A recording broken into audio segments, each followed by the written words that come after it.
Good morning class, welcome back to Engineer classes. In our previous lecture, we have completed transition curves. Now we are left with the last topic of geometric designs, that is vertical alignments. Vertical alignment में basically two types होती हैं. एक होगी हमारे पास gradient और एक आ गया हमारे पास vertical curves. अब gradient क्या है basically? Gradient is rise or fall on a road length. एक रोड पर कितनी बार हम राइज कर रहे हैं, कितनी बार हमारा फॉल है. अब ये राइज एंड फॉल टर्म कैसे समझना है तो अभी आप देखेंगे. अब उसको समझने के लिए कुछ नाम दे दिए गए ग्रेडियंट्स के, टाइप्स दे दी गई. एक आ गया रूलिंग ग्रेडियंट जिसको हम आरजी से डिनोट करते हैं. एक आ गया लिमिटिंग ग्रेडियंट जिसको एलजी से डिनोट करते हैं. Exceptional gradient and minimum gradient. ये चार नाम आपके सामने लिखे हैं ग्रेडियंट के, ये ऑर्डर में ही लिखे हैं on the basis of the preferences. सबसे ज्यादा हम एज ए इंजीनियर इसको प्रेफर करेंगे. अगर ये नहीं हम बना पा रहे तो इसको प्रेफर करेंगे. दोनों नहीं बना पा रहे तो देन इसको. और अगर कुछ नहीं हो रहा मिनिमम कम से कम इतना ग्रेडियंट तो हम प्रोवाइड करेंगे ही करेंगे. वही बात आती कर्व्स में. वर्टिकल कर्व्स स्टार्टिंग में शायद डिस्कस किया था हमने. वर्टिकल कर्व्स क्या होते हैं? अगर दो अलग अलग ग्रेड्स हैं उनको हमें मीट करना है तो हमें वर्टिकल कर्व्स प्रोवाइड करने पड़ेंगे. बट जब मैंने हॉरिजॉन्टल कर्व्स डिस्कस किया मैंने क्या बताया था कि सेम ग्रेडियंट पे हैं, बस आपके डायरेक्शंस डिफरेंट है, तो जो कर्व्स जुड़ते हैं उन्हें हॉरिजॉन्टल कर्व्स कहा जाता है.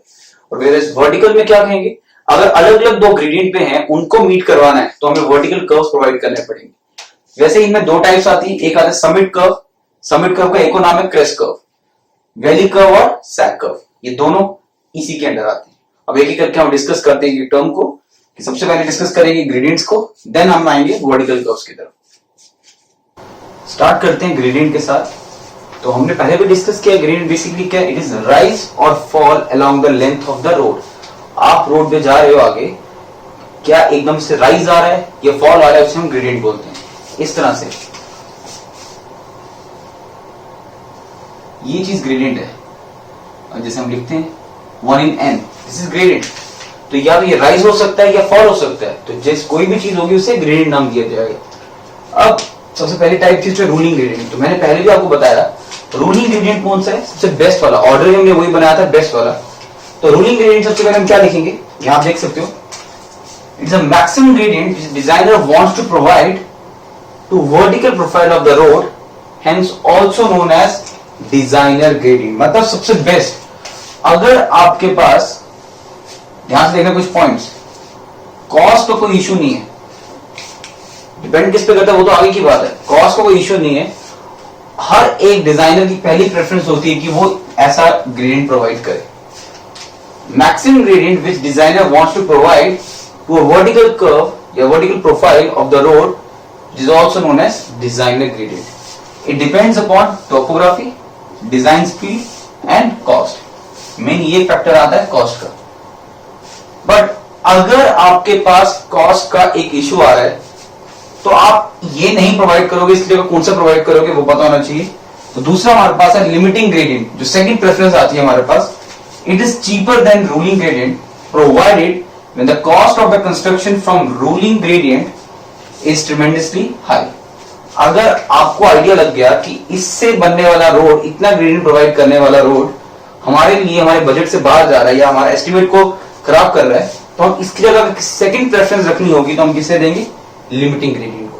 तो उसी ऑर्डर में मैंने लिखा हुआ है. सबसे बेस्ट अगर आपसे कोई पूछे तो ruling is the answer, second आ जाएगा तो लिमिटिंग. अब चलते हैं तीसरे की तरफ. थर्ड ग्रेडियंट है हमारे पास एक्सेप्शनल ग्रेडियंट. इसकी जरूरत कब पड़ती है? तो पहला पॉइंट लिखा है, it is only provided when the situation is unavoidable. आपको ग्रेडियंट प्रोवाइड करना ही करना है और आप पहले दो जो हमने लिखे रूलिंग एंड लिमिटिंग वो प्रोवाइड नहीं कर सकते, तो आपके पास एक्सेप्शनल ग्रेडियंट का ऑप्शन बचता है. It is steeper than, very important, it is steeper than above two gradients. जो पहले हमने दो पढ़े उससे ज्यादा ये स्टीप है. And it should not be provided for the length more than 100 metres. ये दोनों statements assertion reason category questions में आई थी, ध्यान रखना. It is steeper than the above two gradients and it should not be provided for the length more than 100 metres. Last की तरफ आते हैं minimum gradient.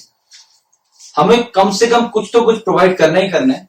It is provided to ensure drainage. ये भी एक ऑब्जेक्टिव एग्जाम में question आया हुआ कि मिनिमम ग्रेडियंट क्यों प्रोवाइड करते हैं, एटलीस्ट हम ड्रेनेज तो कर सकें. एंड ये एक इंपॉर्टेंट वैल्यू ध्यान रखना. Minimum gradient for cement concrete drains अगर आपका सीमेंट कंक्रीट ड्रेनेज बनाया हुआ है तो वहां मिनिमम ग्रेडियंट कितना देना पड़ेगा, 1 in 500। और अगर आपका अर्दन ड्रेन है वहां पर 1 in 200। प्रॉपर अगर आप ड्रेन एक तरह से समझ के चलो नाली जैसा, प्रॉपर सीमेंट कंक्रीट ड्रेन्स बनाए तो 1 in 500, अगर अर्दन ड्रेन्स हैं तो 1 in 200। ये दो आंसर आपको पता होने चाहिए। तो यहाँ पर हमारे ये सब ग्रेडियंट्स कंप्लीट होते हैं। हमने रूलिंग ग्रेडियंट पढ़ा जो सबसे बेटर है, सेकंड पे आता है हमारे पास लिमिटिंग ग्रेडियंट, फिर आता है हमारा एक्सेप्शनल ग्रेडियंट एंड लास्ट है हमारा मिनिमम ग्रेडियंट। अब हम बात करते हैं इसके बाद नेक्स्ट टॉपिक हमारा grade compensation. Grade compensation start करने से पहले एक टेबल देखेंगे जो हमारे पास अभी हमने रूलिंग ग्रेडियंट, लिमिटिंग ग्रेडियंट और एक्सेप्शनल ग्रेडियंट के बारे में बात किया। इसका एक टेबल है जो हमारे इंपॉर्टेंट है, जो IRC के थ्रू हमें मिला है। अब ध्यान से इस टेबल में देखिए, यहाँ टेरेन्स की बात की जा रही है और ये कुछ वैल्यूज दी गई है। अभी तक हमने जब भी ऐसी कोई टेबल्स आए तो हमने कोई ना कोई ट्रिक बनाई जिससे आपको इजीली याद कर सकते हो। तो इसमें भी एक ट्रिक बनेगी जो आपको हेल्प करेगा और ये क्वेश्चन बना हुआ है, पेपर में आ सकता है, आया भी हुआ अभी तक। जैसे यहाँ देखिए, terrain plain and rolling terrain है, तो अगर प्लेन एंड रोलिंग टेरेन में अगर आपको रूलिंग ग्रेडियंट प्रोवाइड करना है तो वो कितना होगा, 3.3%। इसको अगर आप सॉल्व करो तो आप देख सकते हैं वैल्यू कितनी आएगी अप्रोक्सीमेटली। अगर आपको वहां पर लिमिटिंग ग्रेडियंट प्रोवाइड करना है तो कितना होगा, 5%। 5/100 देख लो कितना आता है। एक्सेप्शन तो 6.7 डिवाइड बाय 100, ये 6.7% में जैसे लिखा गया, सेम बाकियों का भी लिखा गया। Mountainous and steep terrain having elevation more than 3000 metre above mean sea level, mean sea level से 3000 मीटर ऊपर, 5, 6, 7 और not more than 3000 metre. Same ये मैंने लाइन जो ड्रॉ किया आप नोट्स में प्रॉपर लिखोगे, mountainous and steep terrain having elevation not more than 3000 metre. इसे आप यहां पर मीटर्स लिख दीजिएगा, 3000 मीटर। अब इसको याद कैसे रखें, जैसे हमने डिजाइन स्पीड याद रखा वही एक अप्रोच लगानी है। ये देखो 3, 5, 6 जैसे लिखा है, बाकी अगर आपको कोई सही लगे आप कर सकते हो, जैसे 5, 6, 7, 6, 7, 8 कर सकते हो। बट थोड़ा सा लॉजिक अगर देखें, 6 का बन गया 6.7, 7 का बन गया 7 और 8, 5, 6, 7, 3 ये 3.3 है, एक अलग से जो आपको याद इतना पता होना चाहिए। 5, 6 ये भी 5 यहां शिफ्ट किया, 6 यहां शिफ्ट किया, 7 था 6 का यहाँ 6.7, 7 और 8। आपको कोई और लॉजिक लगाना है, 5, 6, 7, 6, 7, 8 ऐसे याद रखना है, 3, 5, 6 या ऐसे याद रखना है, आप कर सकते हो। बट मेरे हिसाब से ये बेटर अप्रोच है, आप आराम से यहाँ देख सकते हो।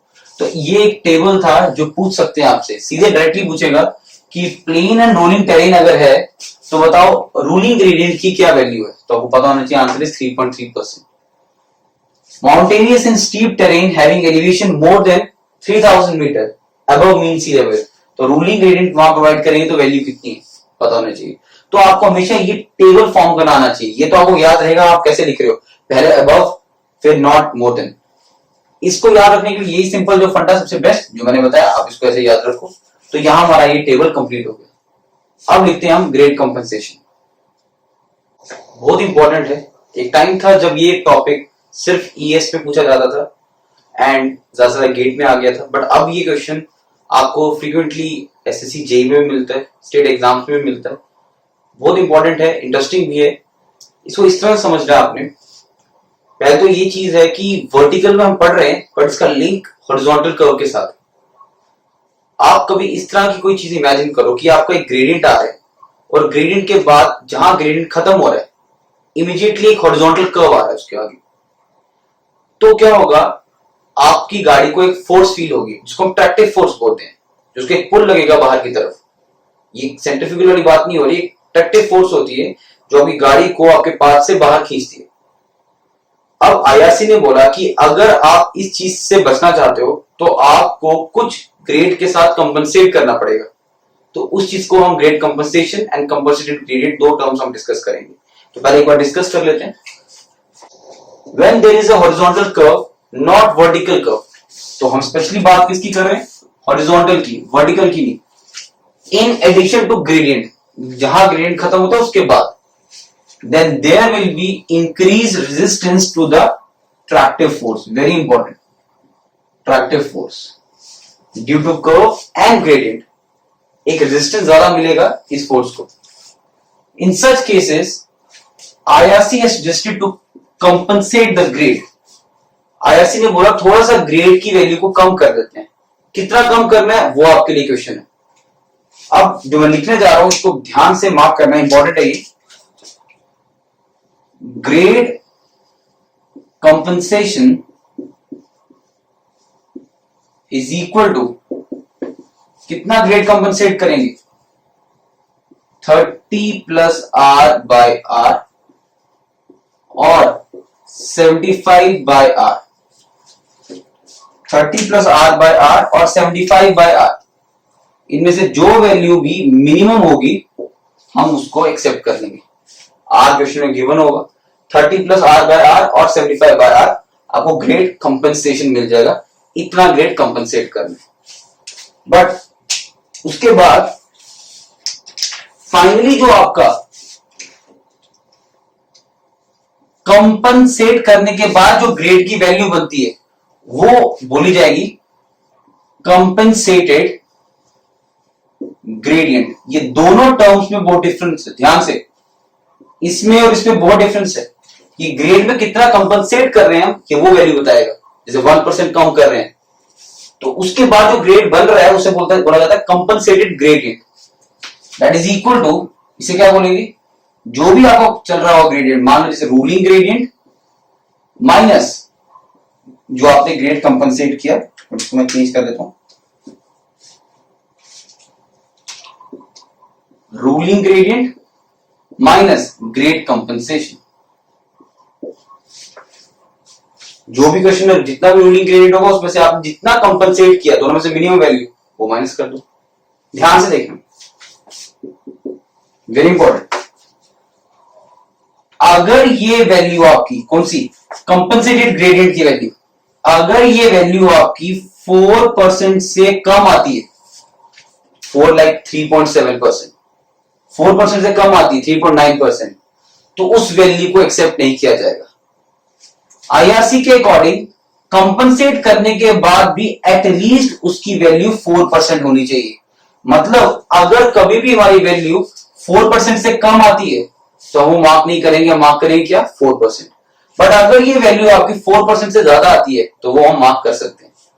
तो यहां पर दो टर्म्स है, पहले इसको आप मार्क करो, फिर मैं वो स्टेटमेंट लिखवाता हूं आपको।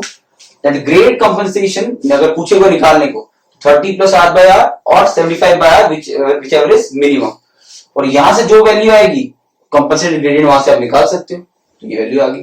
सपोज एग्जांपल के तौर पे अगर हम मान के चलें कि 30 प्लस R बाय R की वैल्यू आती है मानो 1.5% एज्यूम, और 75 बाय R की वैल्यू आती है 1.25%, ठीक है, और रूलिंग ग्रेडियंट आपको देके रखा था मान के चलो 5%, तो इनमें से मिनिमम वैल्यू क्या है 1.25, तो मैं मिनिमम पिक करूंगा यहां से। तो 5% माइनस 1.25% जब करेंगे तो ऑब्वियसली ये आंसर जो मेरा आ रहा है ये क्या आ रहा है, 4% से कम आ रहा है, बट उस आंसर को हम मार्क नहीं करेंगे, वो ऑप्शन होगा, आंसर क्या मार्क किया जाएगा 4%। तो याद रखना आपको कि किसी भी केस में आफ्टर कंपनसेशन आपके ग्रेडियंट की वैल्यू 4% से कम नहीं होनी चाहिए। अब इसको हम एक स्टेटमेंट की तरह लिखते हैं। इस स्टेटमेंट को आप नोट कर लो, जिसमें कहा जा रहा है IRC has suggested not to compensate the grade when it is flatter than 4%. That is, gradient should not be eased beyond 4%. 4% से कम वैल्यू हम एक्सेप्ट नहीं करेंगे। तो यहां पर हमारा ग्रेड कंपनसेशन, कंपनसेटेड ग्रेडिंग, ये दोनों टर्म्स क्लियर होते हैं। काफी बार ये क्वेश्चन अब आने लगे पेपर में, तो आप ध्यान रखना कि दोनों स्टेटमेंट में फर्क है। कंपनसेटेड ग्रेडियंट अलग चीज है और ग्रेड कंपनसेशन अलग चीज है। अब मूव करते हैं एक नए टॉपिक की तरफ, दैट इज वर्टिकल कर्व्स। अब हम डिस्कस करने जा रहे हैं अपना last topic, that is vertical curves. Vertical curves आज हमने लिखा था, टेबल बनाया, तो उसमें हम लिखा था कि ये दो टाइप के होंगे। आप खुद इमेजिन कर सकते हैं कि दो टाइप कैसे हो सकते हैं। या तो कर्व अप ग्रेडियंट में जा रहा होगा, इस तरह से हो सकता है, या डाउन ग्रेडियंट में जा रहा होगा, ये नीचे को जा रहा होगा। तो इन दोनों के नाम भी हमने लिखे, एक को समिट कर्व बोला, समिट कर्व, सैग कर्व, ऐसे कुछ नाम हमने सुने, तो उनको एक एक करके एक्सप्लेन करते हैं। समिट कर्व,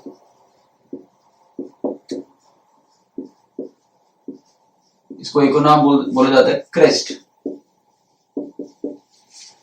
ठीक है, 2 या 3 साल पहले यहां से भी क्वेश्चन बनता था कि ये कंडीशन है तो उसे कौन सा वाला कर्व बोलेंगे। तो कंडीशन कैसे याद रखनी है आपने, याद रखिए, अगर up gradient, when up gradient meets down gradient, up gradient का मतलब क्या हो गया, ध्यान से देखना, ये ऊपर जाने वाला ग्रेडियंट अगर नीचे जाने वाले ग्रेडियंट से मिलता है तो ये हिल फॉर्म हो रही, इस चीज को हम कौन सा कर्व बोलेंगे, summit curve. When up gradient meets down gradient, इसको प्रॉपर लिखेंगे जस्ट समझाने के लिए। व्हेन, अब एक और सेंस में, व्हेन असेंडिंग ग्रेडियंट, असेंडिंग क्या हो गया, ऊपर को बढ़ रहा है ग्रेडियंट, मीट्स डिसेंडिंग ग्रेडियंट, तो दोनों लैंग्वेजेस बात एक ही। When ascending gradient meets descending gradient, तो जो शेप फॉर्म हो रही है उसको क्या बोला जाएगा, समिट कर्व या क्रेस्ट। और भी चीज बोल सकते हैं, number 30, when ascending gradient meets another ascending gradient, एक असेंडिंग दूसरे असेंडिंग को मिलता है, 2 अलग अलग असेंडिंग, वो क्या चीज है, it is also summit curve. तो अलग अलग शेप्स हैं, वो डिस्कस करते हैं, एक बार नाम लिख लेते हैं, देन उसके बाद हम एक एक करके एक्सप्लेन करेंगे। जैसे ये देखो, सबसे पहले एक सिंपल सा केस ले रहा हूं कि अगर एक असेंडिंग दूसरे असेंडिंग को, सॉरी, एक असेंडिंग दूसरे डिसेंडिंग को अगर मिलता है, व्हेन असेंडिंग ग्रेडियंट, असेंडिंग हमेशा समझ जाना अप, मीट्स डिसेंडिंग ग्रेडियंट, तो कैसी शेप बन रही है, इस टाइप की शेप बन रही है, तो उस टाइप की शेप को हम समिट कर्व बोलेंगे। एक चीज और, हमेशा असेंडिंग ग्रेडियंट वाली जो टर्म होगी, वो जो अप ग्रेड है मतलब उसे हम पॉजिटिव लेके चलेंगे, असेंडिंग वाले को प्लस में लेके चलेंगे, और जो डिसेंडिंग ग्रेडियंट वाला है, डिसेंडिंग वाला जो है उसे हम नेगेटिव लेके चलेंगे। मतलब ये वाला ग्रेड जो होगा इसको हम पॉजिटिव लेंगे और ये वाला जो ग्रेड है उसको नेगेटिव लेंगे। जैसे मैं फर्स्ट केस बनाता हूं यहां पर एक, when ascending meets descending, ascending meets descending, when ascending meets descending gradient, ध्यान से देखना,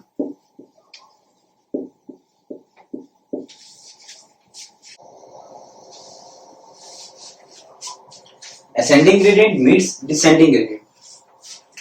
अगर हम दोनों से ध्यान से देखें, ये वाला ग्रेड जा रहा था ऐसे, टेंजेंट ड्रॉ किया, यहां से यहां पर आ गया, ये जो असेंडिंग ग्रेडियंट था इसको ले लिया +1, प्लस n1 परसेंट में जो ग्रेड हो गई, और डिसेंडिंग ग्रेडियंट को लिख दिया -n2। यहां पर जो ये डेविएशन एंगल फॉर्म कर रहे हैं, इसको हम डेल्टा बोलते हैं, ये वैल्यू कितनी होगी, बेसिकली ये वैल्यू होती है n1 -n2। तो ध्यान से देखना, n1 माइनस, इसका एक अपना माइनस है, -n2, मतलब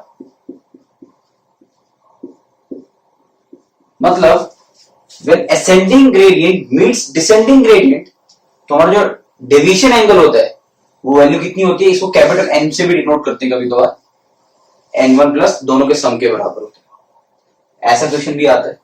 तो एक सिंपल सा केस उठाया कि असेंडिंग मीट्स डिसेंडिंग। अब आप बोल सकते हो और भी तो केसेस बन सकते हैं समिट कर्व के, समिट के, when ascending meets another ascending बन सकता है, और आप इतने से कर्व को भी बोल सकते हो, यहां से ये चीज जा रही है, एक हॉरिजॉन्टल से ऊपर, हॉरिजॉन्टल है कुछ नहीं है, और एक नीचे आके एकदम से डिसेंड कर गया, वो भी बन सकता है।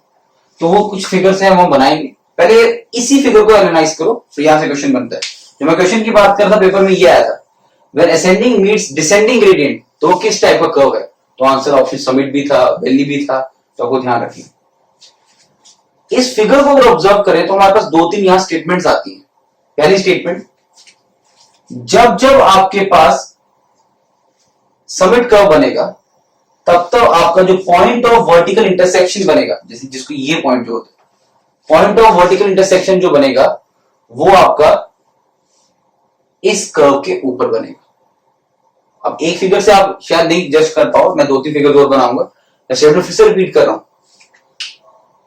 हमें कैसे पता कि ये एक समिट कर्व है, तो याद रखना उसके कुछ पॉइंट्स आपको पता होने चाहिए कि उसमें हमेशा जो पॉइंट ऑफ वर्टिकल इंटरसेक्शन बनेगा वो कर्व के ऊपर बनेगा। एक। दूसरा आपको पता होना चाहिए कि ये जो शेप हमारे पास बन रही है समिट कर्व की, ये को किस टाइप की शेप है, पैराबोलिक है, क्यूबिक पैराबोलिक है, स्क्वायर पैराबोला है, कैसी शेप है वो पता होना चाहिए। नेक्स्ट कनकेव है, कन्वेक्स है, कनकेव है तो कनकेव अपवर्ड है या डाउनवर्ड है वो पता होना चाहिए। तो वो सब भी पॉइंट्स हम लिखेंगे। पहले मैं कुछ और शेप्स बनाता हूं जो आपको इस समिट कर्व के अंदर आ सकती है।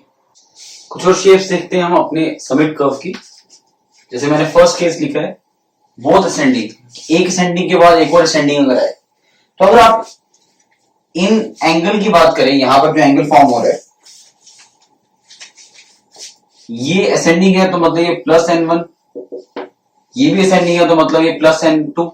तो यहां एंगल का जो बेसिकली जो मैंने कैपिटल एन बोला था वो क्या होता है n1 माइनस n2। तो इस केस में n1 माइनस n2 ही हमारा आंसर बनेगा। लेकिन जो असेंडिंग मींस डिसेंडिंग था तो उसमें दोनों प्लस हो रहे थे। अगर एक असेंडिंग आगे जाके हॉरिजॉन्टल से मीट करता है वो भी एक केस हो सकता है। तो यहां पर मेरा प्लस n1 आ जाएगा, यहां पर क्या आएगा, अब यहां हॉरिजॉन्टल है, यहां तो कोई ग्रेडियंट नहीं होगा ना, ये तो बिल्कुल सीधा होगा, कोई एंगल नहीं होगा, ये सीधी लाइन आनी चाहिए। बेसिकली थोड़ी डायग्राम ठीक कर लेना। इसका मतलब यहां पे जो n होगा वो किसके बराबर होगा, n1% के बराबर होगा। इस तरह से ये कुछ और शेप्स मैंने डिस्कस की रिलेटेड टू अपना समिट कर्व। अब मैं कुछ पॉइंट लिखने जा रहा हूं जिसमें आपको पता चल जाएगा कि समिट कर्व अगर है तो ये कंडीशन डेफिनेटली वहां पर होंगी। इन दोनों फिगर्स में भी आप देख सकते हो कि दोनों में पॉइंट ऑफ वर्टिकल जो इंटरसेक्शन बन रहा है वो कहां बन रहा है, कर्व के ऊपर। तो सिंपल सी बात है, जब जब आपका समिट कर्व बनेगा तब तक आपका जो पॉइंट ऑफ इंटरसेक्शन बनेगा वो कर्व के ऊपर बनेगा। तो उन पॉइंट्स को आप नोट करते हैं। तो कुछ इंपॉर्टेंट पॉइंट्स डिस्कस करते हैं हम समिट कर्व के। पॉइंट नंबर 1, एक पॉइंट ऑफ वर्टिकल इंटरसेक्शन जिसको हम PVI बोलते हैं, point of vertical intersection lies above the curve then it is known as summit curve। ध्यान रखना, यही स्टेटमेंट मैंने पहले भी रिपीट की थी, इसको एज ए पॉइंट नोट कर लो कि अगर आपका पॉइंट ऑफ वर्टिकल इंटरसेक्शंस ऊपर मिल रहे हैं तो वो समिट कर्व है। समिट कर्व की शेप को या तो कन्वेक्स अपवर्ड बोल सकते हो या तो कनकेव डाउनवर्ड, दोनों चीजें सेम ही है। या तो कनकेव कन्वेक्स अपवर्ड बोलो या तो कनकेव डाउनवर्ड बोलो। Summit curves are designed only on the basis, important question, important क्यों है, क्योंकि जब हम वैली कर्व पढ़ेंगे तब समझ आएगा। समिट कर्व्स का जो डिजाइन किया जाता है उसमें मेन जो क्राइटेरिया है दैट इज साइड डिस्टेंस। अब आपको पता है, लेक्चर आपने पढ़ा है कि साइड डिस्टेंस में एसएसडी भी आता है, ओएसडी भी आता है और आईएसडी भी आता है। रिपीट कर रहा हूं, summit curves are designed only on the basis of sight distance. अब साइड डिस्टेंस कुछ भी हो सकता है, एसएसडी, ओएसडी या आईएसडी, इनके बेसिस पे आपका ये कर्व डिजाइन होता है। स्क्वायर पैराबोला, ये दो स्टेटमेंट जो आ रही हैं काफी लोग कॉन्ट्रडिक्ट कर देते हैं इस चीज को। Square parabola is generally preferred for summit curves. Summit curves के लिए स्क्वायर पैराबोला को जनरली प्रेफर किया जाता है। राइट क्वालिटी अच्छी है इस पैराबोला शेप की, ये रीजन दिया जाता है, कैलकुलेशन पॉइंट ऑफ व्यू से अच्छा है। लेकिन अगर आपसे कभी आइडियल शेप पूछी जाए तो आप किसको मार्क करोगे, सर्कुलर को। तो ये कुछ पॉइंट्स मैंने लिखे हुए हैं, ध्यान रखना। पॉइंट ऑफ वर्टिकल इंटरसेक्शन कहां लाई करता है, कन्वेक्स और कनकेव के बारे में। साइड डिस्टेंस के बेसिस पे इसको डिजाइन किया जाएगा। स्क्वायर पैराबोला इसकी प्रेफर्ड शेप है, पर अगर आइडियल पूछा जाए तो सर्कुलर इज द आंसर। अगर प्रॉब्लम ऑफ डिस्कंफर्ट की बात की जाए, इसको हम पॉइंट करते हैं, बस समझना आपने इस चीज को कि समिट कर्व्स के अंदर, ये समिट कर्व है, अगर सपोज आपकी गाड़ी इस पोजीशन पे अभी, तो generally there is no issue या no problem of discomfort in the case of summit curves, because एक फोर्स इसको बाहर को पुल कर रही होती है और एक इसका अपना वेट नीचे को रखता है जो आपस में काउंटर बैलेंस करते हैं। बट जब हम वैली कर्व्स पढ़ेंगे, जो बिल्कुल ऑपोजिट चीज पढ़ेंगे, उसमें आपने सबने फील किया होगा, जब आप कभी इस तरह के रोड्स पे ट्रेवल करो तो एक पुल नीचे को भी लगता है, तो थोड़ा सा डिस्टर्बेंस क्रिएट होती है। तो ये चीज है कि इनमें कभी भी प्रॉब्लम डिस्कंफर्ट नहीं आएगा। तो ये ध्यान रखना कि प्रॉब्लम ऑफ डिस्कंफर्ट वाला क्राइटेरिया समिट कर्व के लिए वैलिड नहीं है। तो यहां पे मैंने आपको समिट कर्व का एक आइडिया दिया कि कैसी शेप्स दिखती हैं, उनके इंपॉर्टेंट पॉइंट्स क्या हैं। नेक्स्ट हम समिट कर्व की कुछ इक्वेशंस के बारे में बात करेंगे। अब हम जो डिस्कस करने जा रहे हैं that is summit curve formula. ये जो फॉर्मूला हम डिस्कस करने जा रहे हैं, मैं इसका प्रॉपर एक डेरिवेशन, एक प्रूफ दिखाऊंगा आपको। ये सिर्फ उन स्टूडेंट्स के लिए इंपॉर्टेंट है जो गेट एंड इंजीनियरिंग सर्विस को एक इंपॉर्टेंट प्रोस्पेक्ट से देख रहे हैं। अगर आप कहीं एसएससी या ई के लिए, देन जो इसका फाइनल रिजल्ट बनेगा वो मोर देन सफिशिएंट है, आपका उससे काम बन जाएगा। बट मैं जब एक डेरिवेशन आपको दिखाऊंगा that is important for conceptual point of view, आपको क्लैरिटी मिलेगी अच्छा ये चीज बनी कैसे, फॉर्मूला बना कैसे। मैंने एक एक जो ये शेप बनाई है कर्व की, दैट इज समिट कर्व, उसका एक हॉरिजॉन्टल डिस्टेंस दिखा दिया, एक यहां से लाइन जोड़ दी। फॉर स्मॉल डेविएशन एंगल्स, ये डेविएशन एंगल दिखाया मैंने एन, मतलब ये एक असेंडिंग है, ये डिसेंडिंग है, ऐसे रखते हैं इसको N2, ये असेंडिंग है वो डिसेंडिंग है, तो एक समिट कर्व है मेरे पास। मैं दो असेंडिंग भी ले सकता था, अगर मैं दो असेंडिंग ले लूं तब भी कंडीशन बन जाएगी, वो भी एक समिट कर्व है, तो इसको प्लस भी लिखेंगे चलेगा। स्मॉल डिवीजन एंगल्स के लिए हम मान के चलेंगे ये एल एल डैश और एल डबल डैश सेम है, ठीक है। तो हमने अभी जस्ट लिखा कि हमारे पास जो समिट कर्व है उसकी जो आइडियल शेप के अलावा अगर हम नॉर्मली प्रेफर्ड जो शेप बोलते हैं उसको स्क्वायर पैराबोला बोलते हैं। तो अगर उस इक्वेशन से स्टार्ट करें, मान लो यहां से देखो कोई डिस्टेंस x पे, कोई डिस्टेंस x पे, ये जो डिस्टेंस है कर्व तक का, जिस जगह पे आप x ले रहे हो वहां तक का इस डिस्टेंस को मैं मान रहा हूं y डैश, ठीक है। और यहां से लेके यहां तक का जो डिस्टेंस है इसको मैं मान रहा हूं y, ये आ गया x, ये आ गया y डैश, ये आ गया y। तो अगर पैराबोलिक इक्वेशन लिखें तो वो तो y डैश की बनेगी, बिकॉज कर्व तो यही है। y dash is equal to क्या लिखेंगे, a x square plus B X plus C. समझने के लिए बहुत इंपॉर्टेंट, ध्यान से देखना, मैंने इक्वेशन लिख दी, ठीक है। अगर मैं इसको यहां पर डिफरेंशिएट करूं इक्वेशन को, तो मेरे पास क्या बनेगा, dy dash upon dx is equal to, यहां क्या बनेगा, ट्वाइस ax प्लस b, ये बनेगा। ध्यान से देखो,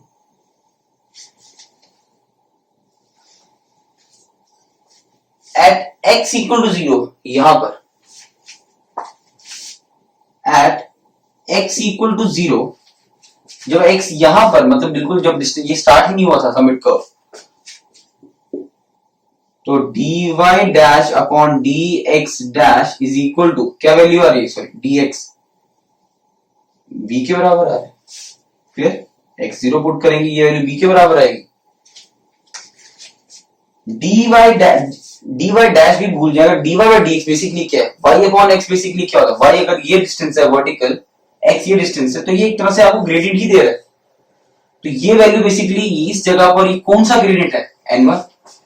तो इन शॉर्ट हम बोल सकते हैं दैट इज कि हमारे पास जो n1 है वो किसके बराबर आ गया, b के, मतलब हम b को रिप्लेस कर सकते हैं n1 से अगर हमें जरूरत पड़ेगी। नेक्स्ट, यहां से लेके डिस्टेंस यहां पर खत्म हो रहा है। अब मैंने ये चीज पहले बता दी कि for small deviation angles we will consider l l dash l double dash to be same. तो x0 पे बात कर ले, x इक्वल टू एल पे भी बात कर लेते हैं।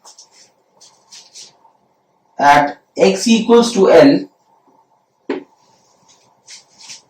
dy dash by dx is equal to 2al plus b। और इस जगह पर जो मेरे पास dy बाय dx है, बेसिकली जो ग्रेडियंट है वो क्या है, n2। बेसिकली हम बोल सकते हैं क्या, that is n2 is equal to twice al plus b। ये दोनों स्टेटमेंट्स हम बोल सकते हैं।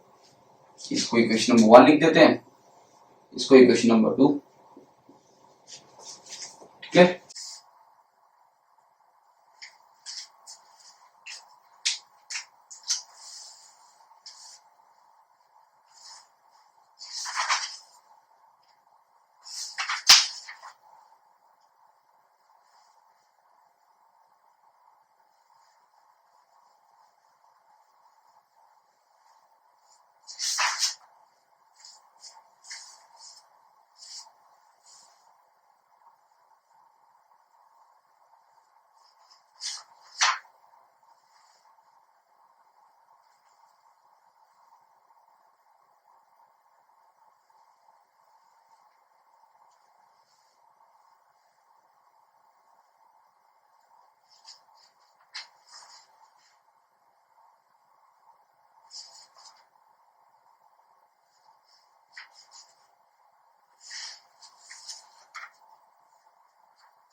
आगे देखते हैं।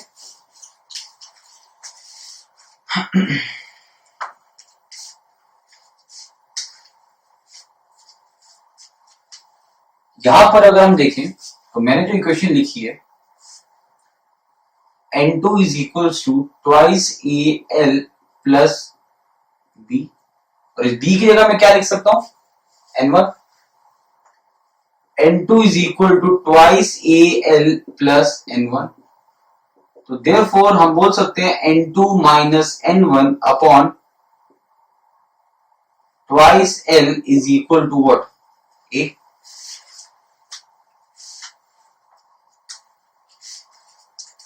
इस इक्वेशन को आप इक्वेशन नंबर 3 दे दो। क्लियर? इन इक्वेशंस को यूज करके मैंने एक ए की वैल्यू फाइंड आउट कर ली। अब एक बार फिर से वो जनरल इक्वेशन देखते हैं, दैट y डैश किसके बराबर था, ax square plus bx plus c के बराबर। क्लियर? तो अगर मैं इस इक्वेशन को देखूं, x की वैल्यू जब 0 थी, मतलब यहां पर उस टाइम पे ये y डैश की वैल्यू भी तो 0 है, बिल्कुल इसी जगह की बात कर रहा हूं, तो y डैश भी 0 होगा। तो उस पर्टिकुलर जगह पर c की वैल्यू क्या होगी, 0। x डैश की वैल्यू अगर x की वैल्यू अगर 0 है, मतलब यहां पर, तो y डैश की वैल्यू भी 0 है। इस जगह पर तो y की वैल्यू कुछ है ही नहीं, तो c की वैल्यू भी क्या होगी, 0 होगी इस पर्टिकुलर जगह पर। तो इस पर्टिकुलर जगह पर जब हमारा c की वैल्यू c एक तरह से कांस्टेंट ही था, वो 0 आ गया, तो मैं बोल सकता हूं, क्योंकि हमारे को कांस्टेंट निकालने होते हैं, y dash is equal to ax square plus bx। मैं इस इक्वेशन के साथ आगे प्रोसीड करता हूं। y dash is equals to a की जगह मैं क्या लिख सकता हूं, हमने a को किससे प्रूफ किया, अभी आपके सामने यहां लिखा हुआ N2 minus N1 upon twice L, यह आ गया a into x square plus b, equation number 1 क्या लिखा था, N1 इंटू एक्स, ये आ गया मेरे पास y डैश की वैल्यू। ध्यान से मैंने क्या किया, एक जनरल इक्वेशन उठाई, वहां से कांस्टेंट की वैल्यू निकाल के इस इक्वेशन को फर्दर जो वैल्यूज मेरी निकली थी उसमें पुट कर दिया।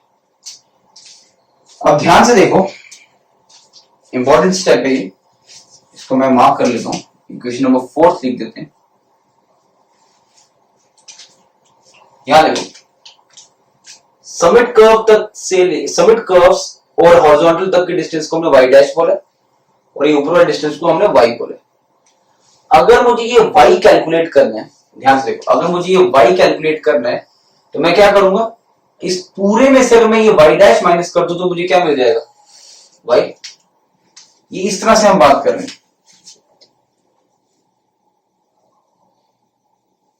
इस तरह से देखो, अगर आपके पास ये एंगल हो थीटा, ये डिस्टेंस हो x, तो हम यूजुअली क्या बोलेंगे, थीटा इंटू एक्स ये डिस्टेंस है। अब सेम चीज यहां नोटिस करो, सेम चीज यहां नोटिस करनी है, यहां का ग्रेड कितना है, N1, N1 इंटू एक्स करेंगे जो ग्रेड को, तो मुझे ये वाली वैल्यू मिल जाएगी, ये पूरी वैल्यू मिल जाएगी। इस पूरी वैल्यू में से अगर मैं y डैश माइनस कर दूंगा तो मुझे बेसिकली क्या मिल जाएगा, y की वैल्यू मिल जाएगी। तो हम लिख सकते हैं y इज इक्वल्स टू, ध्यान से देखो, N1 into x minus y dash. ये y इज इक्वल टू यहां तक का जो ग्रेड था उसको x डिस्टेंस से मल्टीप्लाई किया तो मुझे ये पूरी वैल्यू मिल गई, ग्रेड इंटू एक्स, ये मुझे पूरी वैल्यू, उसमें से y डैश माइनस किया तो मुझे y मिल गया। तो ये मैंने वो वैल्यू निकाली, N1 x minus y dash की वैल्यू मेरे पास ऑलरेडी ऊपर है, इसको यहां पुट कर देते हैं। यहां देखो y इज इक्वल्स टू, यहां पुट करते हैं, y is equals to N1x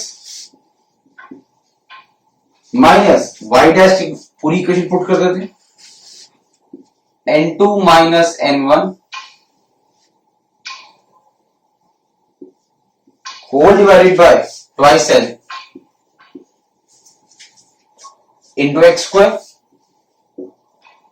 plus N1 into x plus n1 into x, ये आ गया।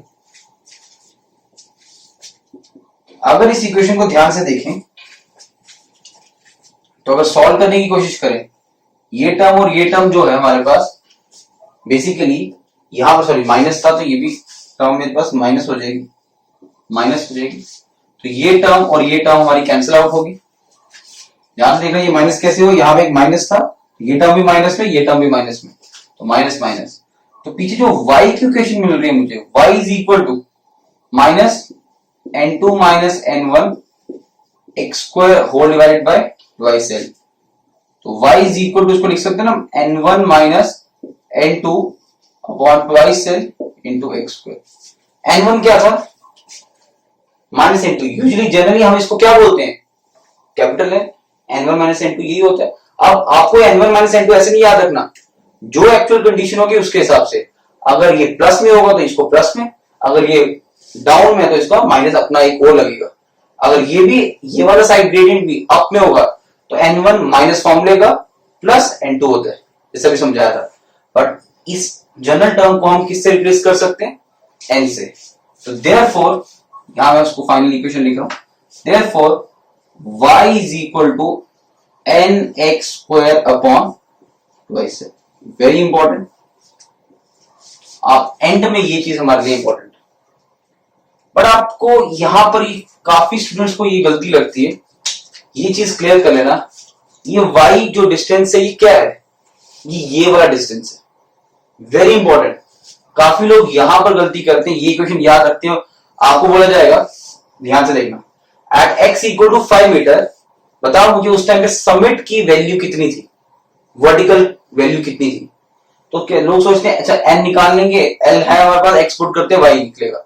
नहीं, ये जो y निकलेगा बेसिकली ये आपको ये वैल्यू मिलेगी। ध्यान से सुनना, मतलब आपको किसी भी स्पॉट पे, अगर यही मान के चलो जो मैंने अभी बनाया, आपको यहां का ये y डैश निकालना है, तो आप क्या करोगे, आपको ये x दिया है उसने, आपको n1 दिया है, n2 दिया है, n निकल जाएगा, x square upon twice l करके आपको ये y मिल जाएगा। उससे क्या होगा, उसके बाद आप n1 इंटू एक्स करोगे तो आपको ये पूरी वैल्यू मिलेगी, उसमें से y माइनस करोगे, देन जाके आपको ये y डैश मिलेगा।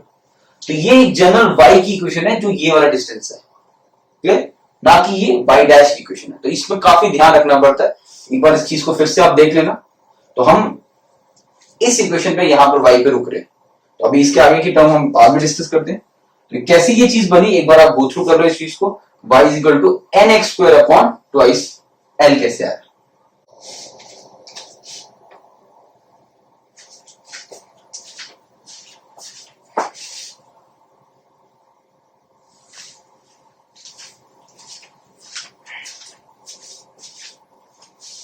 नेक्स्ट टॉपिक है हमारा radius of curvature of summit curve.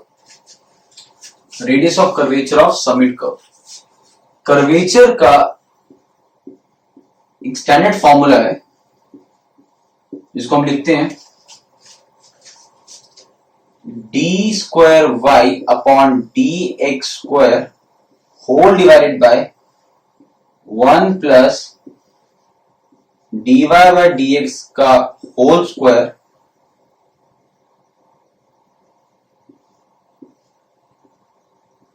Bracket 3/2।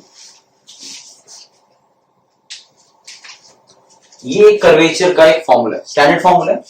But हम जो भी पढ़ रहे हैं समिट कर्व्स, हम मान के चलते हैं दैट उसका कर्वेचर इज वेरी फ्लैट, इसलिए ये अज्यूम किया जाता है कि इस वैल्यू को, डिनोमिनेटर वाली वैल्यू को 1 मान के चलें। दैट मीन्स कि हम मान के चलेंगे समिट कर्व के लिए that curvature is equal to d square y upon d x square. ध्यान से देखना, अभी लिंक किया जाएगा उसको पिछले टॉपिक से। कर्वेचर बेसिकली किसके बराबर होता है, 1 अपॉन आर के बराबर। और यहां पे मैंने क्या लिखा, d y square, d square y upon d x square, double derivative. ये वाई है जो अभी हमने बनाया था, उसी से लिंक करेंगे इसको वाई। हमारे पास वाई की इक्वेशन क्या थी लास्ट में जो भी हमने बनाई, n x square upon twice l, यही प्रूफ किया हमने लास्ट में, n x square by twice l. एक बार डेरिवेटिव करें अगर इसका तो क्या बनता है, twice n x upon twice l. एक और बार अगर डेरिवेटिव करें तो क्या बनेगा, एन अपॉन एल। इसका मतलब 1/r किसके बराबर है? N by l. एल आ गया लेंथ, एन आ गया आपको डेविएशन एंगल जो n1 और n2 पे डिपेंड करेगा, और वहां से r की वैल्यू। इसमें से कोई भी चीज अगर मिसिंग हो तो वो हम कैलकुलेट इजीली कर सकते हैं फॉर समिट कर्व्स। एक और चीज हमारे पास आ गई कि कर्वेचर की हेल्प से हम कैसे रिलेशन निकाल सकते हैं, इसे भी नोट करो।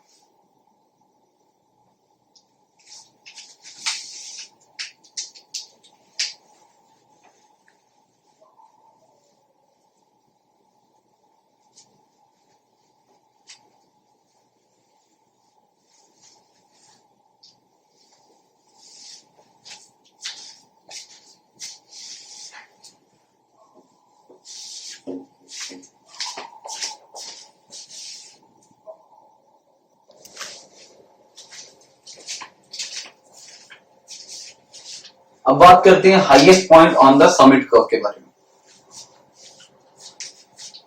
अगर आपको highest point on the summit curve find out करना है, तो जब भी हम किसी चीज का इस तरह से कोई चीज निकालेंगे तो वहां पर जो जनरल इक्वेशन है उसको यूज करना पड़ेगा। अब देखो यहां पर ध्यान से, ये हमने पहले बनाया था, मान के चलो ये मेरा कोई समिट कर्व था, ये ओ,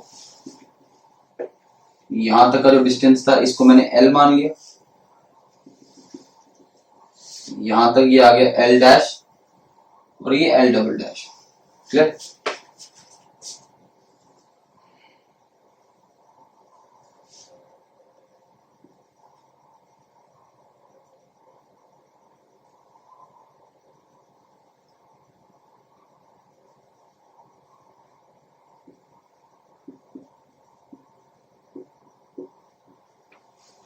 ठीक है।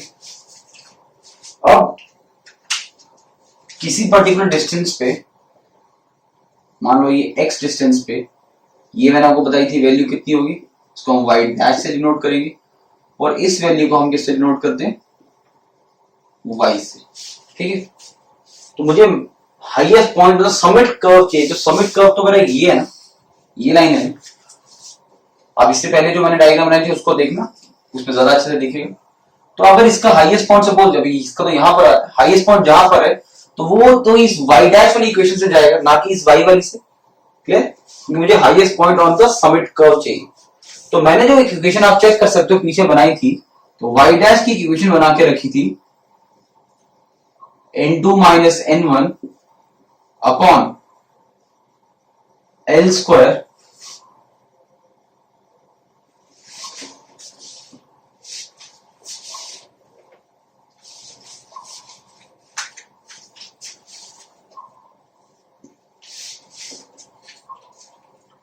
तो मैंने जो y डैश की जो इक्वेशन बनाई थी, आप देख सकते हो आपने बनाई हुई है, y dash is equals to n2 minus n1 upon twice l। Basically कहां से आ रहा है? हम लिखा था y dash is equals to ax square plus bx। तो ये a की वैल्यू ये आ गई, साथ में x स्क्वायर प्लस b की जगह क्या लिखेंगे? n1 into x। क्लियर? अब डिफ्रेंशिएट करते हैं इसे। जब डिफ्रेंशिएट किया तो ये क्या बनेगा? n2 minus n1 into x upon l plus n1, ये चीज आएगी। अब हमारे को चाहिए मैक्सिमम चीज, मैक्सिमम मिनिमा के लिए हम इसको डिफरेंशिएट करना पड़ेगा। डिफरेंशिएट के बाद इसको इक्वेट करेंगे जीरो से, तो dy dash upon dx should be equal to zero. जब ये इक्वेट किया तो आगे देखते हैं, n2 minus n1 x by l is equal to minus n1, ये बन रहा है। आगे इस l को यहां शिफ्ट करते हैं, यहां क्या लिखेंगे? n2 minus n1 into x is equal to minus n1 into l। मुझे निकालना क्या है? Highest point. तो अगर मैं यहां से x की वैल्यू फाइंड आउट करूं, याद देखिए minus n1l upon n2 minus n1, ये बन रहा है। इसी को थोड़ा सा मॉडिफाई करेंगे, हमारा आंसर आ चुका है, इसी चीज को मॉडिफाई करेंगे।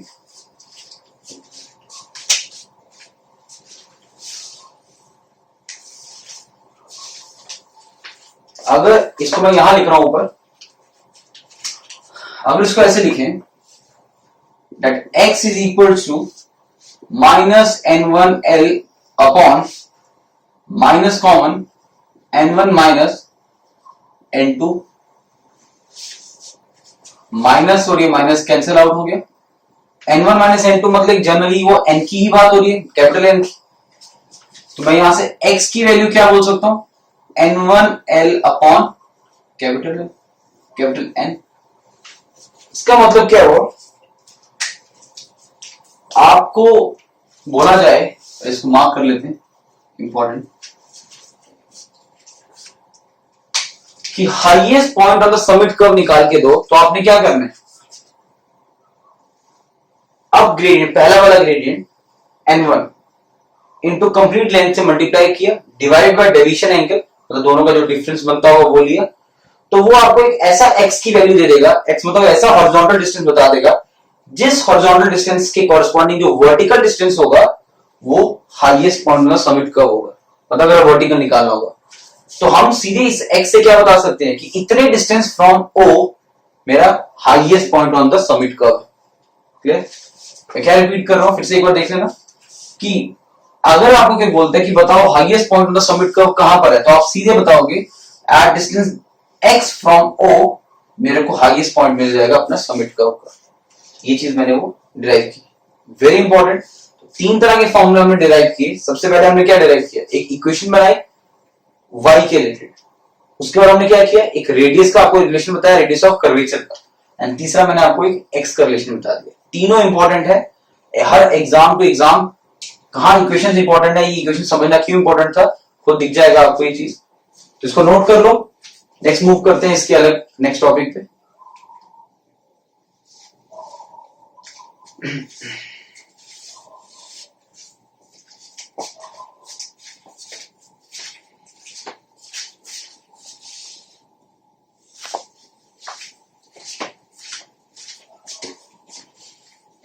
एक चीज आप इस फॉर्मूला में नोट करना ध्यान से, वेरी इंपॉर्टेंट। अगर मैं आपको कंडीशन दूं ascending gradient meets descending gradient, ठीक है, और बोला जाए आपसे कि जो असेंडिंग ग्रेडियंट है n1 और जो डिसेंडिंग ग्रेडियंट है n2, दोनों की जो ग्रेडियंट की वैल्यू है वो सेम है। अगर दोनों की ग्रेडियंट की वैल्यू सेम है तो इसका मतलब जो कैपिटल N की वैल्यू होगी वो क्या होगी, अगर मैं ये और ये सेम है तो n ही मान के चलता हूं, तो n फॉर्मूले का माइनस n, तो ये होगा ट्वाइस n सेम, क्योंकि डिसेंडिंग का एक अपना माइनस होता है, ट्वाइस n मेरे पास आ गया। तो अगर मैं अब इस इक्वेशन में पुट करूं, मेरे पास x की वैल्यू क्या आती है, n l upon twice n, और ये कट गया। इसका मतलब क्या हुआ, ये एक ऑब्जेक्टिव क्वेश्चन आ सकता है।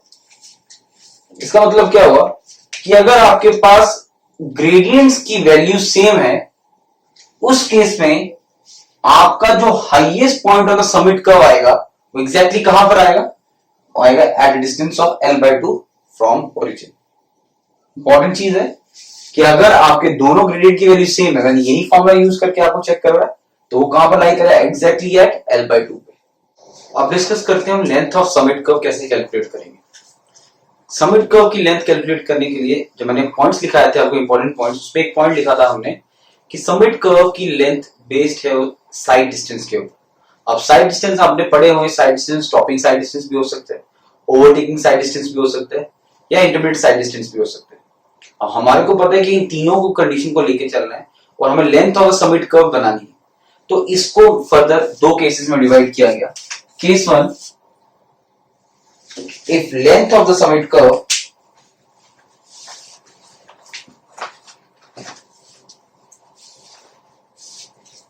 Case 1, length of the summit curve, length of summit curve is greater than sight distance. अब ये साइड डिस्टेंस में कुछ भी हो सकता है. इट कैन बी अपना stopping side distance, it can be overtaking side distance या इंटरमीडिएट साइड डिस्टेंस. तीनों में से कोई भी हो सकता है. तो पहला केस हम लेके चल रहे हैं, अगर हमारा length of the summit curve is greater than sight distance.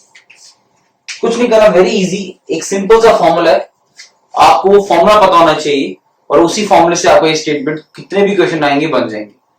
पहले तो हम स्टैंडर्ड फॉर्मूला लिखेंगे जो दिया जाता है बुक्स में, देन उसको मैं आपको कन्वर्जन करके बताऊंगा कि जो आपको याद रखना है, कैसे याद रखना है. तो सबसे पहले लिखते हैं length of the summit curve का जो मैंने केस बनाया है, स्टॉपिंग साइड डिस्टेंस. सो पहले एसडी के साथ.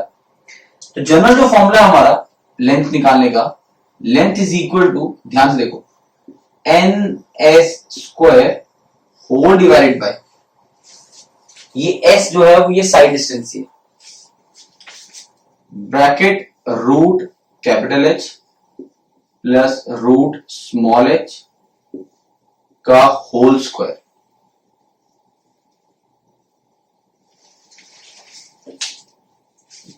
यहां पर एक ट्वाइस भी आएगा, इसको नोट करो. ये स्टैंडर्ड है कि length of the summit curve जो है that is equal to N S square under root, so under root B 2 under root H plus under root small H का होल स्क्वायर. अब ये h क्या होता है, स्मॉल h क्या है, कैपिटल H क्या है, तो इसको मैं फर्दर यहां पर दो कंडीशन में डिवाइड कर रहा हूं. अगर length of the summit curve is greater than sight distance में, ये साइड डिस्टेंस अगर मेरा स्टॉपिंग साइड डिस्टेंस है तो एक केस बन जाएगा. और अगर length of the summit curve greater than sight distance में, ये साइड डिस्टेंस मेरा ओवरटेकिंग साइड डिस्टेंस या इंटरमीडिएट साइड डिस्टेंस है, तो ये एक अलग केस बन जाएगा. क्लियर? तो पहले वाला केस हम लेके चल रहे हैं कि ये जो है ये स्टॉपिंग साइड डिस्टेंस के बराबर है. ध्यान से देखना, एन एस स्क्वायर, एन क्या है, वही सेम डेविएशन एंगल, एस क्या है, यही जो मैंने लिख दिया यहां पर. कैपिटल एच और स्मॉल एच क्या चीज है, लेक्चर 2 या लेक्चर 3 में एक टेबल बनाया होगा, ओवरटेकिंग साइड डिस्टेंस जहां पढ़ा था हमने, या एसएसडी के पहले, वहां एक टेबल बनाया होगा जिसके अंदर हमने एक चीज लिखी होगी, हाइट ऑफ द ड्राइवर्स आई कितनी होनी चाहिए, ऑब्जेक्ट की कितनी होनी चाहिए. तो उसमें हमने कुछ स्टेटमेंट लिखी थी एच और एक स्मॉल एच. सेम इसमें भी लिखा था हमने एक एच और एक हमने small H. Clear?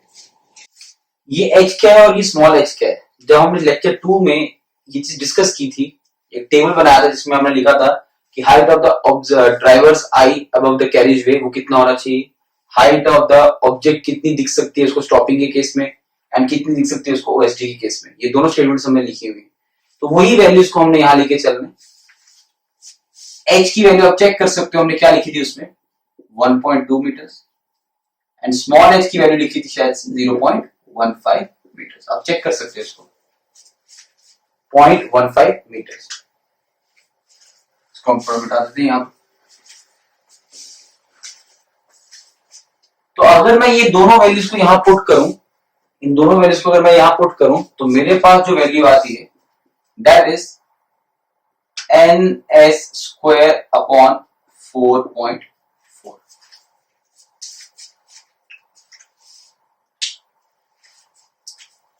N S square upon 4.4. ध्यान से देखना, मैं फिर रिपीट कर रहा हूं इस चीज को.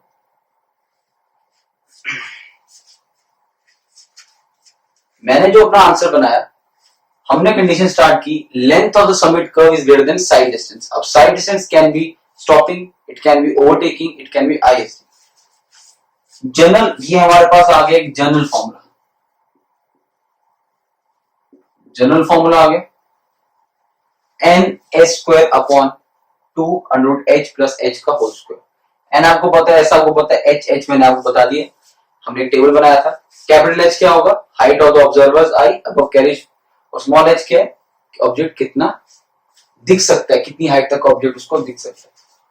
उस फॉर्मूला को यूज करके हमारे पास क्या बन गया, ये चीज आपसे पूछी जाएगी एग्जाम में, ना कि ये सीधे डायरेक्टली देखो कि आपको जब भी length of the summit curve निकालना है तो आप सीधे फॉर्मूला क्या लगाओगे, ns²/4.4 कब, जब आपका l is greater than side SSD, side distance कौन सा वाला, SSD वाला। सेम केस में अगर यहां पर केस नंबर 2 में डिस्कस करूं कि मेरा length of the summit curve is greater than sight distance and that side distance क्या है, वो या तो OSD है या तो ISD है। इस केस में हम लिखेंगे L is equal to, formula कैसे बनेगा, अब मैंने जब आपको ये टेबल लिखाया था उसमें मैंने आपको लिखाया था अगर OSD का केस होगा हाइट और ड्राइवर्स हाइट तो चेंज नहीं होगी, वो तो सेम रहेगा 1.2 मीटर, लेकिन उसमें स्मॉल h की वैल्यू भी क्या थी 1.2 मीटर। और अब ये दोनों वैल्यूज को इसमें पुट करो तो आपको L की वैल्यू क्या मिलती है, यहां से ns²/9.6 इज आल्सो स्टैंडर्ड, जो आपको पता होना चाहिए। तो OSD के केस में ns²/9.6 एंड SSD के केस में ns²/4.4। जनरलाइज फॉर्मूला अगर आपसे पूछे दैट इज ns², जो मैंने ये लिख के रखा हुआ। ये मैंने सभी केसेस जो मैंने वैल्यू, बेसिकली यही एक केस है, ये आपको पता होना चाहिए ऑब्जेक्टिव फॉर्म के लिए। केस 2 की अगर बात करें तो केस 2 क्या बनेगा, यहां पर when length of summit curve is less than side distance, और फिर से साइड डिस्टेंस में यही दोनों केसेस बनेंगे, तो लिखते हैं उसके बारे में। Case number 2 when length of the summit curve is less than side distance। Case 2 में when length is less than side distance, और साइड डिस्टेंस को अगर मैं कंसीडर कर रहा हूं स्टॉपिंग साइड डिस्टेंस, यहां लिखता हूं when length is less than side distance, और साइड डिस्टेंस को कंसीडर कर रहा हूं या तो ओवरटेकिंग साइड डिस्टेंस या तो इंटरमीडिएट साइड डिस्टेंस। ठीक है, देखो यहां अभी हमने जब पिछला केस किया तो हमने इसका केस में, जब ग्रेटर देन वाले केस में हमने क्या लिखा था ns²/4.4, और इसके प्रीवियस केस में हमने क्या लिखा था ns²/9.6, ये लिखा था। और जो हमारा जनरल फॉर्मूला था वो कुछ इस तरह से था ns²/2√h प्लस √h का होल स्क्वायर, यही था। एक ट्रिक आपको याद रखनी है वैल्यू निकालने की, जैसे ये उसका एक जनरल फॉर्मूला था, इसका भी एक जनरलाइज फॉर्मूला है। इनका जनरलाइज फॉर्मूला क्या है, इनका नहीं बेसिकली इसका पूरे का जनरलाइज फॉर्मूला क्या है, ट्वाइस s माइनस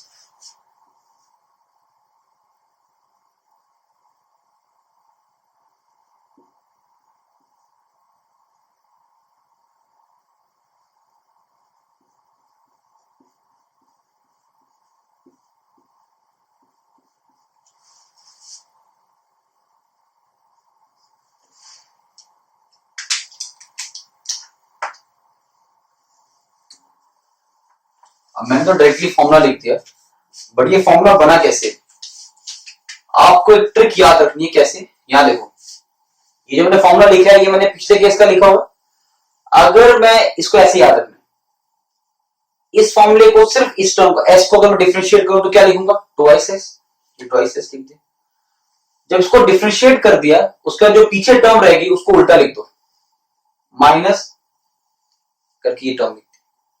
इस तरह से ये याद रखना है। क्यों ऐसे याद रखना है, क्योंकि अब यहां देखो अब आपको समझ आएगा कि when length is less than, length of summit curve is less than side distance and the side distance is stopping side distance, तो ये जो मेरा फॉर्मूला देखो सेम इसमें वही ट्रिक लगेगी,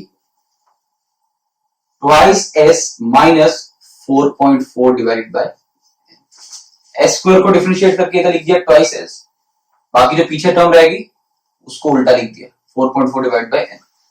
ये आ गया मेरा फॉर्मूला फॉर जब हमारा SD से कम होगा। सिमिलरली अगर यहां लिखना होगा तो मैं क्या लिखूंगा, twice s minus 9.6 divided bye, same वही लॉजिक। इस तरह से आप इस फॉर्मूले को याद रख सकते हो, इसको नोट कर लो। अब मैं ये पूरे टेबल को कंपाइल करके, वैल्यूज को कंपाइल करके आपको बता देता हूं कैसी वैल्यू कहां से है। इसको एक बार नोट कर लीजिए। अब इसको कंपाइल करते हैं और देखते हैं समिट कर्व। समिट कर्व में लेंथ के बारे में बात करते हैं। लेंथ इज ग्रेटर देन, अगर सिंपली सीधे लिखते हैं एस एस डी, तो हमारा आंसर सीधे क्या होना चाहिए, L is equal to N S square upon 4.4। Simple. अगर यहां लिखते हैं L is less than S S D, तो हमारा आंसर क्या होगा, मैंने क्या होता है, एस स्क्वायर को डिफरेंशिएट किया ट्वाइस एस, जो पीछे टर्म रहेगी इसको उल्टा लिख दो, 4.4 डिवाइड बाय, ये आंसर होगा किसका, एल निकालेंगे। Same, L is greater than O S D, I S D, तो एल की वैल्यू कितनी होगी, एन एस स्क्वायर अपॉन 9.6। और अगर L is less than O S D या आई एस डी होता तो हम इसको कैसे लिखते हैं, L is equal to twice S minus 9.6 divided by. पहले वाले केस के लिए जो हमारा जनरल फॉर्मूला है वो क्या बना था, N S square divided by twice bracket root H plus small H का होल स्क्वायर। और इसके लिए हमारे पास ये क्या बनेगा, जब हमारा length is greater than sight distance. और when length is less than sight distance तो हमारा फॉर्मूला क्या है, इसको भी वैसे ही याद रखो, ट्वाइस एस लिख दो और बाकी के फॉर्मूला को उल्टा कर दो, root H plus small root H का whole square divided by N. Clear. इसमें ये कैपिटल एच क्या है, स्मॉल एच क्या है, ये हमने ऑलरेडी बताया हुआ। तो इस तरह से हमारा समिट कर्व यहाँ पर कंप्लीट होता है।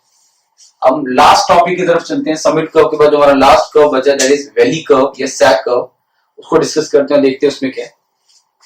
ये नाम से समझ आ रहा है, वैली कर्व। एक वैली कर्व फॉर्म होगी, उसमें था एक ascending gradient meets descending gradient, एक एग्जांपल ली थी हमने, मतलब हिल बन रहा था, तो वैली कर्व बनेगा when descending gradient meets ascending gradient.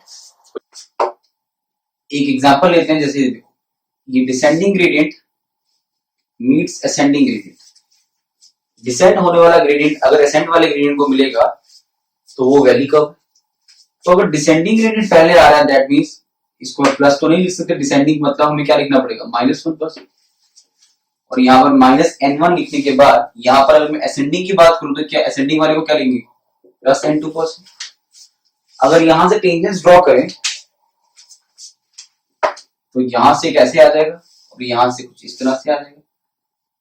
ये आ गया मेरे पास n, जो डेविएशन एंगल, ये डेविएशन एंगल किसके बराबर होगा, माइनस पीछे डिसेंडिंग का n1 माइनस फॉर्मूले का इसका अपना प्लस है n2, तो हम क्या लिखेंगे, माइनस कॉमन लेके n1 प्लस n2, ये चीज लिखेंगे। इतने से कर्व से हमें समझ आ रहा है, इसको बोला कैसे जाएगा, जैसे उसमें लिखा था, तो इसमें क्या लिखेंगे, descending gradient meets ascending gradient, ये नोट कर दें, descending meets ascending, when descending gradient meets ascending gradient तो हमारे पास कौन सा कर्व बन रहा है, वैली कर्व। और भी केसेस बन सकते हैं, horizontal gradient meets ascending gradient, वो भी वैली की एग्जांपल हो सकती है। तो ये सब आप देख सकते हो, ये चीजें हमने बता दी है। बट अगर पॉइंट्स को नोट करें, इंपॉर्टेंट पॉइंट जैसे पहले बनाए थे, तो वैसे इसमें कुछ इंपॉर्टेंट पॉइंट्स अगर देखें तो सबसे पहला क्या दिख रहा है, इसमें जो पॉइंट ऑफ इंटरसेक्शन बन रहा है, वर्टिकल इंटरसेक्शन, वो कहां बन रहा है, नीचे। उसमें कहां बन रहा था, कर्व के ऊपर, इसमें कर्व के नीचे आ गया। तो एक मेजर डिफरेंस आपको पहला दिख गया, that point of vertical intersection lies below curve. Clear. पहले वाले में जो हमारी शेप थी, उस शेप को हम क्या नाम दे रहे थे, उसको हमने क्या नाम दिया था, कनकेव डाउन। इसमें क्या हो जाएगा उल्टा, तो इसमें क्या बोल सकते हैं, जो हमारी शेप है वो कैसी है, कनकेव अपवर्ड्स और कन्वेक्स डाउनवर्ड्स। या तो आप इसको कनकेव अपवर्ड्स बोलो या तो कन्वेक्स डाउनवर्ड्स बोलो। अब जब हमने उसमें डिस्कम्फर्ट की बात की थी कि समिट कर्व के अंदर there is no issue of discomfort, because जब आप ट्रेवल कर रहे हो एक फोर्स आपको ऊपर को खींचती है और एक फोर्स वेट आपका गाड़ी का नीचे को खींचता है, तो वो आपस में बैलेंस कर जाता है। पर जब जब भी आप इस टाइप के रोड्स पर ट्रेवल करते हो या आपने कभी किया होगा, तो सबने कभी ना कभी इस स्टेज में आके डिस्कम्फर्ट फील किया होगा। तो अगर यहां पर कोई व्हीकल है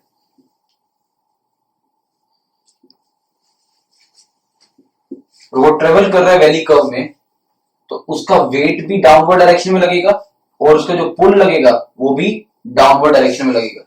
इसलिए जब भी हम ऐसे रोड्स में ऐसे कर्व्स में ट्रेवल करते हैं तो हमारे को यहाँ पर इस स्टेज में आकर डिस्कम्फर्ट फील होता है। तो आपको जैसे मैंने पहले कहा था कि समिट कर्व के केस में डिस्कम्फर्ट का इशू नहीं आएगा, बट अगर वैली कर्व्स की बात की जाए तो हाँ, यहाँ पर आपको डिस्कम्फर्ट का इशू आ सकता है। तो ये भी याद रखना। एक हमारा पॉइंट वर्टिकल का हो गया, पीवीआई कहां लाई करेगा, शेप आ गई। नेक्स्ट बात करते हैं, जैसे उसमें हमने आइडल शेप की बात की थी और एक बात की थी हमने कि जो प्रेफरेबल शेप होती है, तो वैसे इसके लिए भी होगा कि वैली कर्व्स के लिए कौन सी शेप प्रेफरेबल है। तो next point, cubic parabola, cubic parabola is preferred for valley curves. Valley curves के लिए क्यूबिक पैराबोला को प्रेफर किया जाता है। क्यों प्रेफर किया जाता है क्यूबिक पैराबोला को? अगर कभी ये क्वेश्चन आ जाए, एक तो वही सेंट्रीफ्यूगल फोर्स को ये आराम से इंट्रोड्यूस करेगा, बट जैसे उसमें हमारे पास दो आंसर्स है, स्क्वायर पैराबोला हम प्रेफर करते हैं, बट हमारे पास अगर आइडियल का केस आ जाए तो अलग आंसर है। वैसे इसके अंदर एक और पॉइंट लिखेंगे, IRC has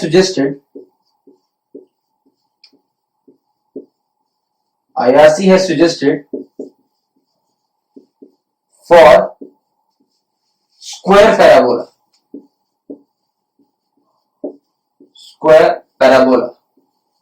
IRC के अकॉर्डिंग अगर देखा जाए तो वो कहता है कि स्क्वायर पैराबोला ही प्रेफर करना है।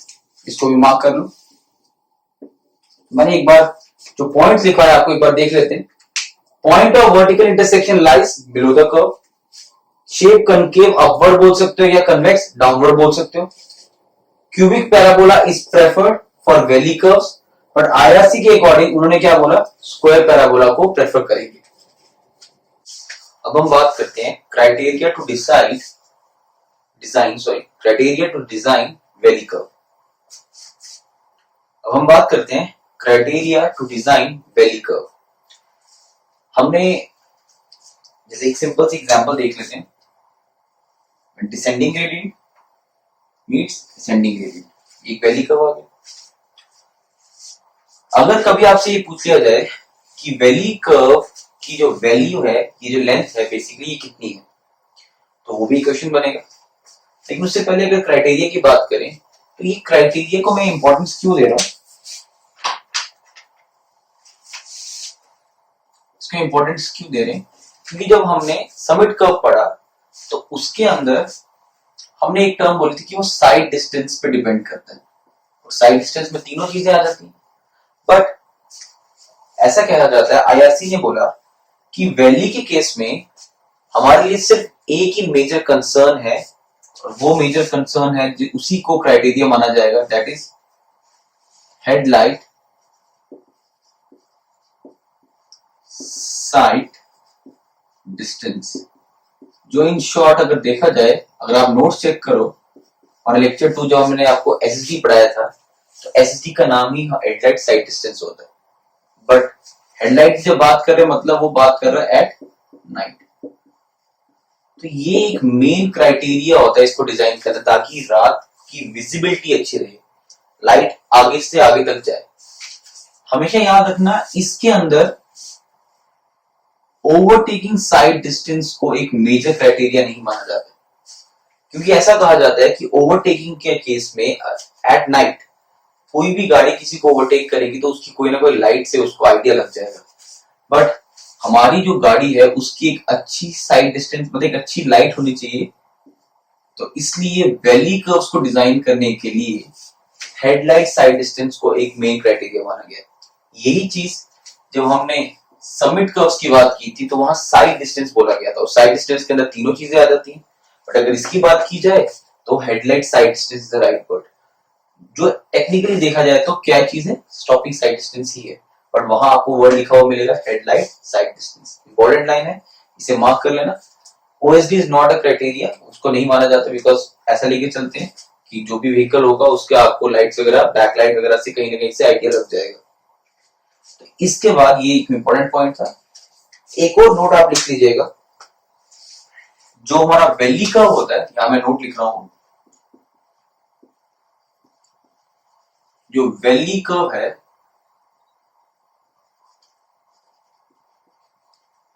कंसिस्ट ऑफ, बेसिकली ये किसका होता है, consist of two transition curves. दो ट्रांजिशन कर्व्स अगर हम जोड़ दें तो एक वैली कर्व बन जाता है without circular curve, without circular curve.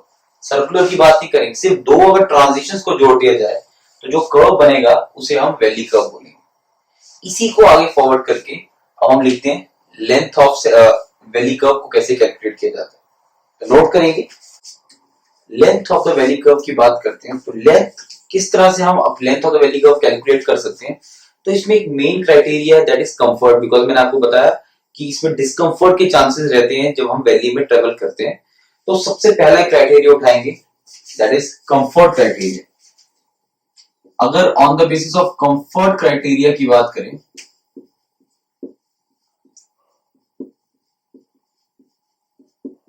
अगर कंफर्ट क्राइटेरिया के बेसिस पे अगर हमें वैली कर्व डिफाइन करना है तो सिंपल सा फॉर्मूला है, valley curve is equal to 2 times under root of N V Q by C. देखो ये एक general formula, 2 times N V Q by C. ये v आ गया वेलोसिटी, n आ गया आपका वही डेविएशन एंगल जो दोनों असेंडिंग डिसेंडिंग डिसेंडिंग असेंडिंग से मिला के बनेगा, c वही जर्क वाली टर्म आ गई, कंफर्ट के लिए बात हो रही है। बट इस केस में हमारा जो c की वैल्यू होती है अप्रोक्सीमेटली 0.6 के बराबर होती है। अब मैं आपको एक सीधे इसको सॉल्व करके एक ऐसा फॉर्मूला बताऊंगा, आपको वो याद रखना ताकि आपका टाइम बचे पेपर में। Length of the valley curve is equal to, अगर मैं ये सब यहां पुट करूं और उसको सॉल्व करूं, ये वैल्यू कुछ इस तरह से बनती है, LV is equal to 0.38 under root of NVQ।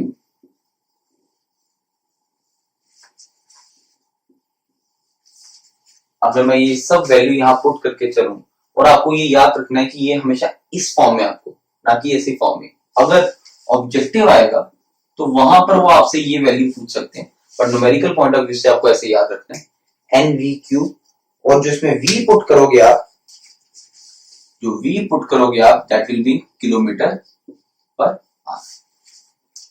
ये मेरे पास फॉर्मूला आ गया how to calculate length of the valley curve on the basis of comfort criteria.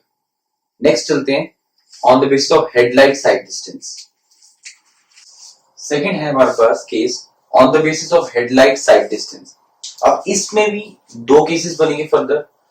अगर length of the valley curve is less than headlight sight distance या greater than headlight sight distance, तो हम दोनों cases को parallelly देख लेते हैं।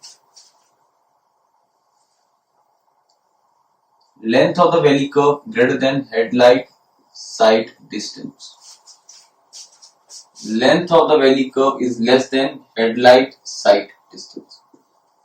In short SSD की बात होगी। इसको अगर जनरल फॉर्म में लिखें तो कुछ इस तरह से बनेगा, ये LV is equals to length of the valley curve is equal to NS square upon 2H plus 2S tan alpha। यहां पर S क्या है, ये चीज हमारा S का काम कर रहा है, एन क्या है? एंगल। एच क्या है? ये जो एच है यहां पर, ये हेडलाइट का हाइट है, हाइट ऑफ हेडलाइट।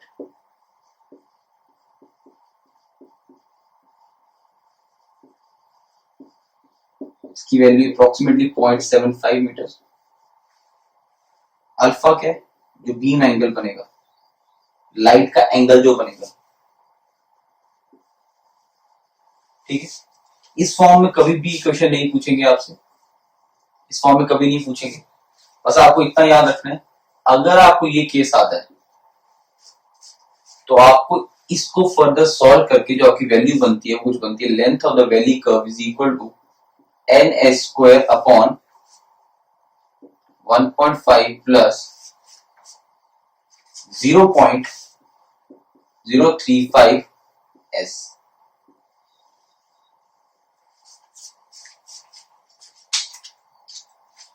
ये केस बना when LV is greater than headlight sight distance या stopping sight distance बोलेंगे, n square upon 1.5 plus 0.035 s।